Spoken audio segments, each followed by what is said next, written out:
തളിപ്പറമ്പ് ശ്രീകണ്ഠാപുരം സംസ്ഥാന പാതയിൽ ചൊറുക്കളയ്ക്ക് സമീപത്ത് നിന്ന് അതിരിയാടേക്കുള്ള പഞ്ചായത്ത് റോഡ് ടാറിംഗ് നടത്തി 1.5 മാസത്തിനുള്ളിൽ തകർന്നത് പ്രതിഷേധത്തിനിടയാക്കുന്നു. റോഡ് സ്ഥിരമായി തകരുന്ന ഭാഗത്ത് തന്നെയാണ് വീണ്ടും തകർന്നിരിക്കുന്നത്. കുറുമാത്തൂർ പഞ്ചായത്തിലെ 3, 6 വാർഡുകളെ ബന്ധിപ്പിക്കുന്ന അതിരിയാട് കൂനം റോഡ് 1.5 മാസം മുൻപാണ് റീടാറിംഗ് നടത്തി ഗതാഗതയോഗ്യമാക്കിയത്. സ്ഥിരമായി തകരുന്ന ഭാഗങ്ങൾ ഉയർത്തി കല്ല് നിറച്ച് ഉറപ്പിച്ചാണ് ടാറിംഗ് പൂർത്തിയാക്കിയത്.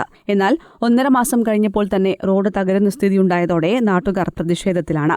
കൂനം ഭാഗത്ത് നിന്ന് സംസ്ഥാന പാതയിലേക്ക് മെക്കാഡം ടാർ ചെയ്ത റോഡുണ്ടായിട്ടും ചെങ്കല്ലും കരിങ്കൽ ജില്ലയും കൊണ്ടുപോകുന്ന ഭാരവാഹനങ്ങളടക്കം നിരന്തരം അതിരിയാട് റോഡ് വഴിയാണ് കടന്നുപോകുന്നത്. ഇത്തരം ഭാരവാഹനങ്ങൾ അമിതമായി പോകുന്നതാണ് റോഡ് തകരാനിടയാക്കിയതെന്നാണ് ആരോപണമുയരുന്നത്. കുറുമാത്തൂർ പഞ്ചായത്ത് അധികാരികൾ കരാറുകാരനോട് ആവശ്യപ്പെട്ടതനുസരിച്ച് റോഡിലെ തകർന്ന ഭാഗം റീടാർ ചെയ്യാമെന്ന് സമ്മതിച്ചിട്ടുണ്ടെന്നും മഴ കുറയുന്നതോടെ പ്രവൃത്തി നടത്തുമെന്നാണ് അറിയിച്ചിട്ടുള്ളതെന്നും വാർഡ് മെമ്പർ ശശിധരൻ പറഞ്ഞു.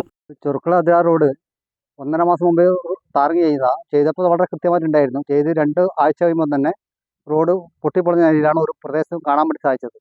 അപ്പോൾ തന്നെ ഇതിൻ്റെ കോൺട്രാക്ടർ ഷൈജുമായിട്ട് ബന്ധപ്പെട്ടപ്പോൾ പറഞ്ഞു നമ്മൾ ചെയ്യാൻ പിടിക്കാന്നൊക്കെ പറഞ്ഞു. അങ്ങനെ ആയിട്ട് ബന്ധപ്പെട്ടു.